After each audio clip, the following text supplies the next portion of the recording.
오늘은 세상에 다스림 받지 말라, 세상을 다스리라 라는 제목으로 하나님 말씀 증거하도록 하겠습니다. 이제 내일이면 12월이죠. 본격적인 연말 연시인데 예년과는 비교도 안 되게 불우이웃돕기, 성금이라든가 기부 물품들이 안 모인다고 합니다. 요새 시국이 워낙 뒤숭숭해서 사람들의 관심이 온통 거기에 쏠려 있기 때문이래요. 근데 지금 시국도 중요하지만 그거 하면서 잠시라도 여유를 내서 주변에 어려운 분들 돌아봤으면 좋겠습니다. 우리부터요.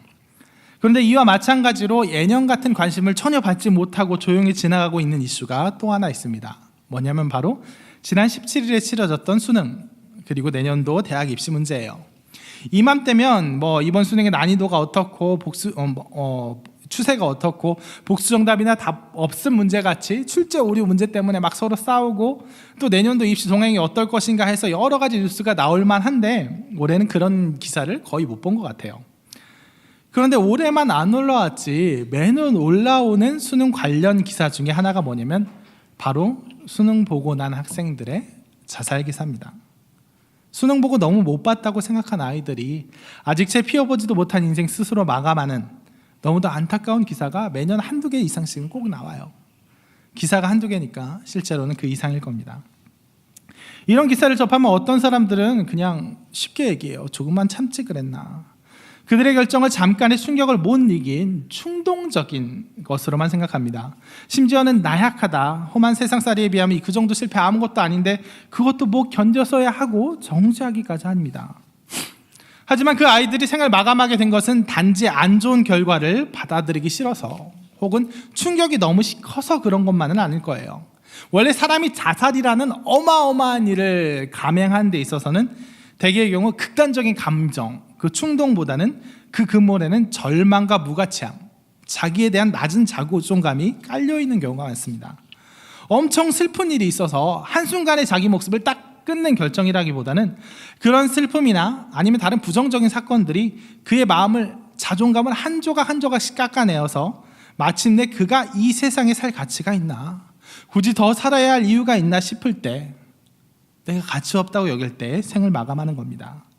수능 때 아이들이 옥상에서 뛰어내린 이유, 너무도 안타까운 그 결정을 하고야 마는 근본적인 이유는 그들이 좀 나약해서라든가 충격을 이길 힘이 없어서라기보다는 그들이 겪은 실패, 그들이 받은 낮은 점수가 그들을 가치 없는 존재로, 굳이 삶을 이어갈 이유가 없는 존재로 넌 그래 버린다고 가치 평가하고 한정없이 깎아내리기 때문일 겁니다. 초중고 12년 동안 성적이 곧 그의 위치로, 어느 대학을 가느냐가 곧 그의 인생의 성패로 여겨지는 이데올로기 속에서 자라온 그들이기 때문에 자기의 원래 모의고사 점수보다, 원래 기도치보다 처참하게 낮은 점수는 그들로서는 존재의 몰락인 거예요.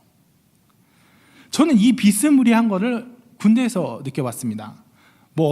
이것까지 들으면 엄청 힘든 데 가서 자살 생각까지 했는가 하면 그런 건 아닌데, 누구나 그랬겠지만 저는 군대 가기 전에까지만 하더라도 내가 쓸모없다거나 조금이라도 뒤떨어지는 사람이라는 생각을 해본 적이 없어요. 제가 이것저것 다 잘하는 사람이라서가 아니라, 왜 그런 거 있잖아요. 사람은 되게 자기가 중요시하고 좋아하는 것을 좋은 성취를 보이게 됩니다. 축구 좋아하는 아이는 쉬는 시간마다 축구 열심히 해서 잘하게 되고, 노래 부르기 좋아하는 아이는 틈만 나면 학교 땡땡이 치고 노래방 가고 해서 가수 뺨치게 되고, 마찬가지로 저도 제가 좋아하는 영역, 중요시하는 영역, 합창이라든가 힘쓰는 거라든가 음식 만드는 거, 이런 거 저는 웬만큼 다 잘했어요. 그래서 항상 저 스스로에 대해서 유능감을 느꼈어요. 괜찮아. 내가 했는데 하나님, 이 음식을 과연 제가 만들었단 말입니까? 하고 이렇게 먹고 살찌고, 살찌니까 힘쓰고, 좀 이상한데. 그래서 되게 잘했어요. 그래서 제가 되게 자부심을 갖고 살고 있었습니다. 그 반면에 미술이라든가 족구, 축구, 농구, 야구, 달리기 이런 구기 종목에서는 정말 아찔할 정도로 못했어요. 하다못해 저를 되게 사랑하시고 아껴주시고 좋아하셨던 미술 선생님도 제가 과제로 제출한 그림을 딱 보시더니, 요한아, 너는 그냥 공부를 열심히 해, 이렇게 말할 정도로, 그림은 아예 그냥 전혀 진짜 처참한 지경이었어도 괜찮았어요. 왜? 내가 중요시 않으니까. 못하면 어때요? 근데 군대 갔더니 이게 아니에요. 제가 좋아하는 걸로, 제가 중요시하는 걸로 제 정체성을 구성할 수가 없어요. 갔더니 정리를 잘 해야 되고 각을 잘 잡아야 되고 한 번 이야기하면 빠리빠리 알아듣고 알아서 융통성 있게. 되게 이상한 게 규칙을 어기면 안 되는데 거기 안에 융통성을 발휘해야 돼요. 그런데 저는 그게 너무나도 안 맞았어요. 너무 못했어요. 제가 다림질을 하면 멀쩡하던 줄이 두 줄 잡혀요. 괜히 한 번 더 꼬아서 이렇게 생각했다가 나중에 큰 코 다쳐요. 하다못해 저는 총을 되게 잘 쏠 거라고 생각했거든요. 유원지 같은데 게임장 가면 막 쏴서 인형 맞추고 이런 걸 곧잘 했어요. 근데 군대 가서 제가 총을 쏘니까 아니 내가 옆에 관역을 맞췄나 싶을 정도로 처참한 거예요. 중대에서 한 40명 중에 끝에서 저랑 눈 다친 애 한 명이랑 꼴찌를 다툴 정도로 그렇게 못 쏘는 거예요. 그러다 보니까 특히 이제 처음 들어가서 가뜩이나 어리버리한데 막 이제 구박을 받는 거죠. 넌 나이도 먹어서 와서 왜 그러냐? 너는 왜 막 그렇게 막 구박을 하니까 되게 제 자신이 쓸모없게 느껴지더라고요. 막 쏘다 보니까 진짜 그러면서 이래서 사람들이 자기 자존감을 다 다치고 자살을 하는구나 하고 잠깐 생각했어요. 참 얼마나 우스꽝스러운 일이에요. 제가 과거로 돌아간다면 그때의 제 자신, 이거 막 자꾸 주술가네. 난 왜 이걸 못하지? 난 바본가? 나는 왜 이렇게 쓸모없는 존재인가라고 생각한 제 자신한테 뭐라고 얘기하겠습니까? 그런 거 다 필요 없어. 야 그거에 주눅 들지 마. 그게 뭐야, 아무것도 아니야. 네가 군복에 두 줄 쫙 잡아갖고 칼각으로 밖에 나가봤자 다른 사람들 보기엔 다 그냥 군발이야. 그렇게 얘기해 줄 거예요. 너 군화 반짝거리게 닦고 군복에 두 줄 안 가게 다림질 하려고 이 땅에 태어난 사람이 아니야. 그걸로 네 인생을 규정짓지 마. 그걸로 네 정체성을 삼지 마. 그걸로 너의 가치를 판단하지 마. 이렇게 얘기할 거 아니에요? 마찬가지로 수능 본 아이들한테 전 이렇게 얘기해 주고 싶어요. 또 좋은 대학 가려고 태어난 그런 불쌍한 인생들 아니야. 수능 그거 1, 2 오지선다죠. 오지선다 가운데 하나 잘 때려 맞추고 태어난 인생 아니야. 너의 인생에는 더욱더 어마어마한 것이 있어. 그걸 꼭 우리는 알려줘야 돼요. 그런데 비단 수능 본 아이들 뿐이에요. 군인들 뿐이에요. 그뿐만이 아니에요. 세상이 우리를 다루는 방식이 모두 이러해요. 세상은 우리에게 세상의 기준과 그 가치들을 마구마구 밀어붙입니다. 능력이 있어야 되고 재력이 있어야 되고, 특히나 요새는 사회에 그냥 온통 이데올로기와 정체성이, 그 가치와 정체성이 소비하는 존재예요. 소비하는 존재. 누가 더 소비할 수 있나? 누가 더 돈을 쓸 수 있나? 그러니까 이를테면 고객님으로서의 존재. 고객님으로 존재할 때 그는 사회에서 인정받고 가든 서비스를 받고 아주 막 위로하지만 구매 대상자가 아니야. 니들이 이런 명품을 살 수 있게 산 이상 사정없이 그냥 깎아내리는 거예요. 돈 있으면 어깨 펴고 돈 없으면 움츠러듭니다. 부모로서도 자녀에게 정말 자녀에게 줄 게 돈보다 더 큰 게 사랑인데 돈으로도 못 해주면, 당장 못 사주면 미안해요. 목회자까지도 어떻습니까? 성공과 실패, 사람들 눈 의식 안 하려고 해도 작은 교회 목사님들, 또 재정적으로 미자립돼서 또 여기저기에 아쉬운 소리 해야 되는 그 분들은 열등감과 피해 의식에 사로잡히는 경우가 너무 많아요. 저도 하니까 긴장하시는데, 저도 이제 부모님한테 뭐 해드려야 되는데 삼형제가 모이면 저랑 둘째도 사역하거든요. 갑자기 말이 없어지고 진짜 막내 이 찌끄러기가 갑자기 이제 기세가 등등해서 지갑을 꺼내고 부모님한테 이제 우리 집안의 기둥은 접니다 이러는 걸 보면 약간 움츠러들 때가 있어요. 하지만 바로 다음 믿음으로 극복합니다. 아무튼 그렇게 우리는, 세상은 우리에게 자신의 정체성을 강요해요. 야, 너 돈 벌어야지. 잘 쓸 수 있어야지. 돈이 있어야 너 사람들이도 한다. 이렇게 우리에게 자기의 정체성을 강요합니다. 그러다 보니까 우리는 어느 순간 그거에 따라가기에 급급한 때가 너무나도 많아요. 세상이 원하는 자격을 갖추려고 아둥바둥할 때 우린 세상에 정말 만만한 존재, 순에 빠진 존재가 되어버립니다. 정말 중고등학교 때 막 뜨르르 날렸던 일진 애들도 대학 입시 면접장 가면 몸가짐 하나하나, 숨소리도 크게 안 내요. 정말 순에 빠지게, 정말 그 사람 마음에 들려고 필사적이에요.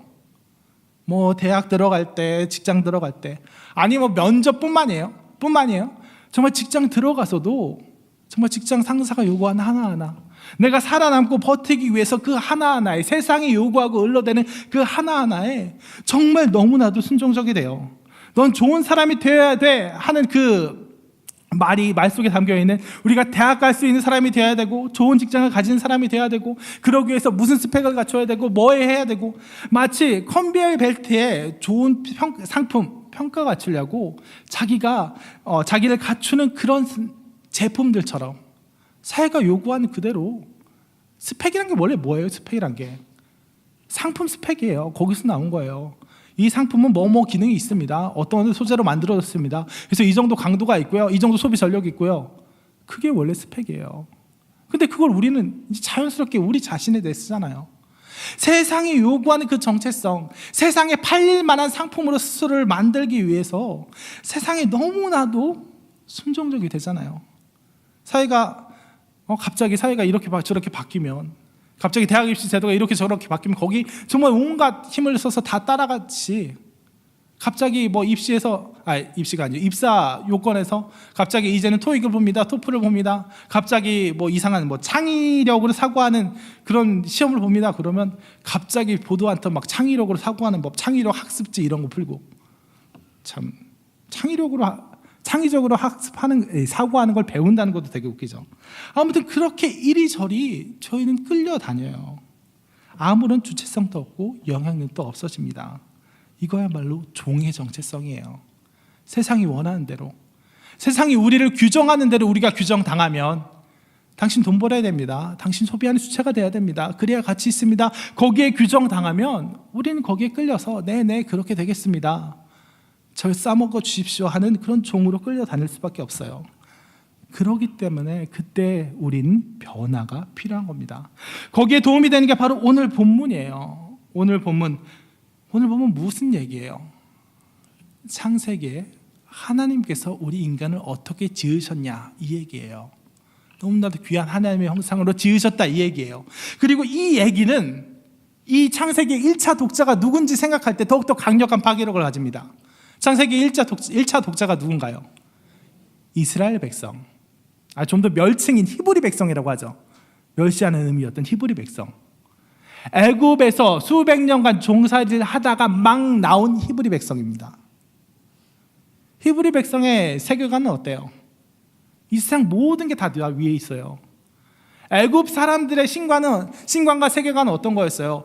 하늘의 해도, 달도, 별도, 산도, 강도, 하다못해 이도, 개구리도 다 신이에요. 혹은 신의 부하예요. 그래서 다 세상 만물을 섬기는 게 애굽 사람들의 신관이었어요. 그래서 사람은 제일 밑에 있는 거예요. 또 그나마도 애굽 백성의 그 세계관에서 어떻겠어요? 선택받은 민족 누구예요? 애굽 백성이죠. 걔네는 신의 아들 파라오의 통치를 받는 선택받은 민족이 애굽 백성이고, 히브리 백성은 뭐예요? 패배한 신의 민족들, 패배한 신의 아들들.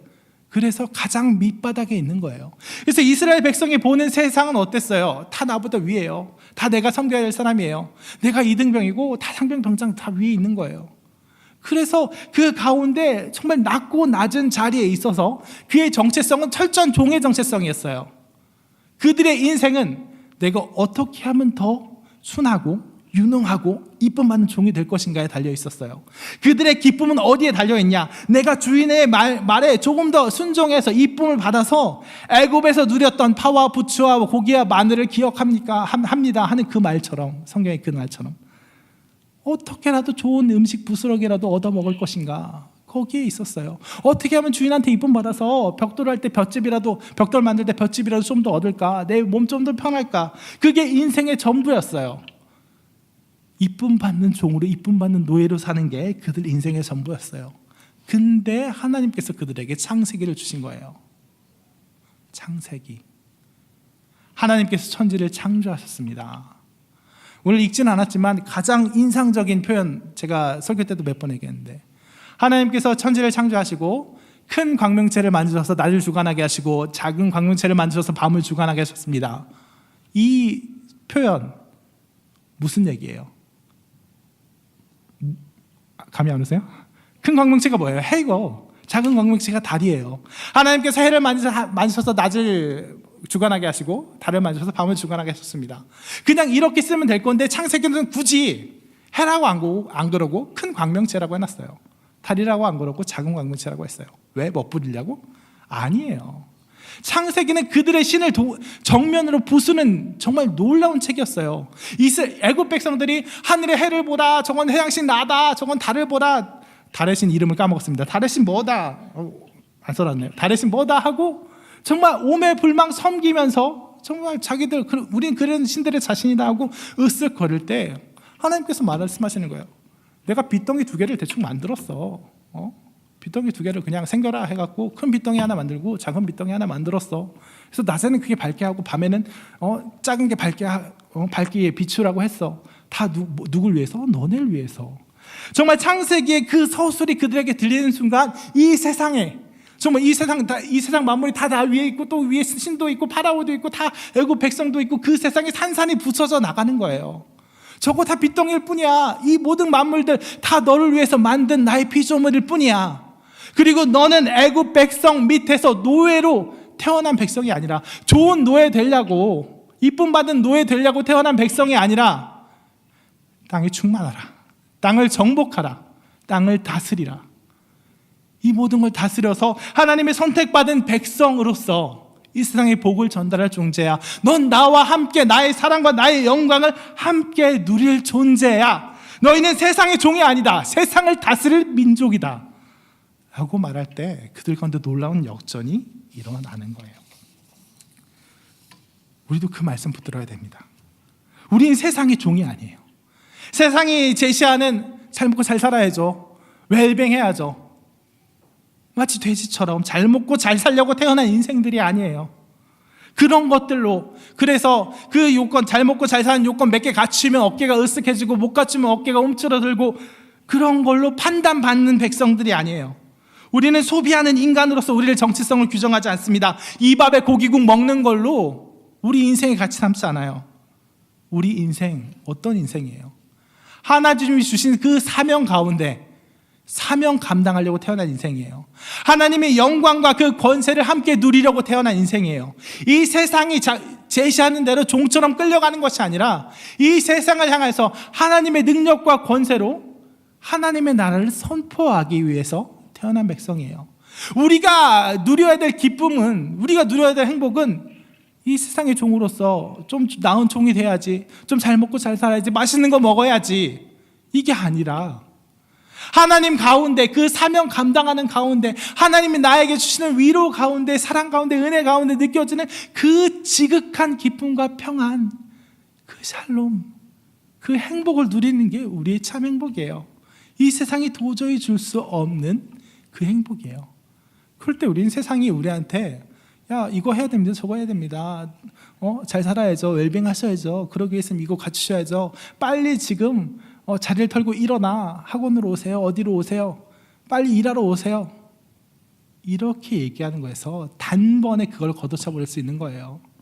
단번에 그들을 부정해버릴 수 있는 것입니다. 또한, 그리고 우린 또한 깨달은 게 있어요. 우린 애초에 거기가 중요하지도 않고, 또한 그들이 가지고 있는 소소한 그것들 또한, 그래요, 잘 먹고 잘 사는 문제 또한, 그 미미한 권세 또한, 미미한 것들에 대한 권세 또한 누구한테 있어요? 하나님께 있다는 걸 또한 깨닫게 되는 거예요. 세상과 기준과 원칙대로 그들이 꿰고 이렇게 해야 잘 삽니다 하고 꿰일 때 진짜 거기 가서 잘 된 사람 얼마나 있어요? 정말 마치 컨베이어 벨트처럼, 그래 좋은 대학 가야지, 좋은 직장 가져야지, 아니야 이젠 좋은 유치원부터 시작한다고 그러죠. 유치원 가야지, 초, 중, 고, 대학교, 좋은 직장, 그 다음에 좋은 승진, 그대로 따라가면 잘 돼요? 안 돼요. 그렇게 보장받는 사람이 얼마나 돼요? 오히려 중간에서 컨베이어 벨트 고장나서 엉뚱한 데 내려놓기도 하고, 요즘에 오히려 그게 대세라죠. 오히려 그 세상에 줄 수 있는 그 미미한 것들에 대한 권세도 누구한테 있어요? 세상에 있지 않아요. 하나님께 있어요. 하나님이 우리를 들어쓰시면, 만약에 우리에게 그것들이 필요하면 당장에 하나님이 우리에게 더 부어주실 수 있는 거예요. 컨베이어 벨트, 세상에 되도 않는 컨베이어 벨트 의지하지 말고 하나님께 의지하십시오. 하나님은 우리 쓸 것 분명 아시고 계시니까요. 그러니까 당장 우린 집에 고등학교, 중학교, 초등학교까지 애들이 있습니까? 그럼 당장 이거 심어주셔야 돼요. 그게 네 인생의 가치 결정하는 게 아니야. 좋은 대학 가서 네 인생이 정해지는 거 아니야. 너희는 대학 가서 뭘 하는 거야? 유용할 지식이든 경험이든 학벌이든 네가 유용할 네가 유용히 써먹을 수단을 얻으려고 가는 거지. 네가 그리고 대학이라는 걸 써먹으려고 사용하려고 하는 거지. 대학이 네 인생의 가치를 판별할 기관이 아니야. 너는 너 자체로 하나님의 자녀된 내 자체로 고귀하고 고상하다. 그렇기 때문에 이 세상에 정말 그 대학이라는 정말 허울에 판단받지 마렴이라고 얘기해줘야 돼요. 그것들이 너를 멋대로 재단해서 점수 매기게 내어주지 마라. 멋대로 이렇군 저렇군 떠드는 건 뭐 내어두더라도 최소한 내 앞에선 입 다물게 하라. 내 마음에 그런 쓸데없는 기준이 들어오게 하지 말아라. 이렇게 얘기해줘야 돼요. 마찬가지로 미혼입니까? 결혼입니까? 직장이 어떻습니까? 수입이 어떻습니까? 자녀가 어떻습니까? 집 크기가 어떻습니까? 여러분, 어떤 걸로도 세상이 여러분을 판단치 못하게 하십시오. 그까짓 것에 주눅 들지도 또 그까짓 알량한 것들에 의지해서 의기양양하지도 마십시오. 또 그러느라 세상의 종됨을 자처하지 마십시오. 그건 우리의 소망이 아니에요. 우리는 거기에 좌우되는 사람들이 아니에요. 뭐 그게 좋고 달콤해서 내 마음 끌려서 그냥 갖고 싶고 그건 어쩔 수 없다가도 그냥 갖고 싶으면 갖고 싶은 것도 놔둔다 할지라도 그것 있고 없음에 스스로의 인생 평가하지 마세요. 거기에 가치를 두지 마세요. 그건 단지 있으면 좋고 없으면 또 다른 수가 있는, 우리가 사명행에 나아가면 하나님께서 어련히 알아서 우리가 정말 정 갖고 싶다고 찡찡댄다면 좀 줄게, 정 고기 먹다고 찡찡댄다면 내가 한번 물리도록 줘볼게 하고 매출하게 보내주시듯이 정 필요하면 그냥 주실 수도 있는 그런 부스러기에 불과해요. 그런 소품들에 불과합니다. 우리는 그저 돼지처럼 잘 먹고 잘 살려고 세상 유행 찾아 웰빙하려고 사는 사람들이 아니라 하나님이 주신 귀한 사명 감당하려 사는 사람, 그 가운데 하나님이 주시는 무한한 기쁨과 행복, 내 가슴을 더없이 벅차게 하는 감격과 환희에 사는 사람들이기 때문입니다. 그럴 때 비로소 우리는 세상을 향해서 이렇게 말할 수 있어요. 우리가 세상을 다스릴 것이다. 우리는 세상이 감당할 수 없는 사람들이다. 세상이 줄 수 있는 재물과 명예, 힘과 권력, 그것들 우리를 다스릴 수 없다. 우리가 오히려 너희를 다스리겠노라.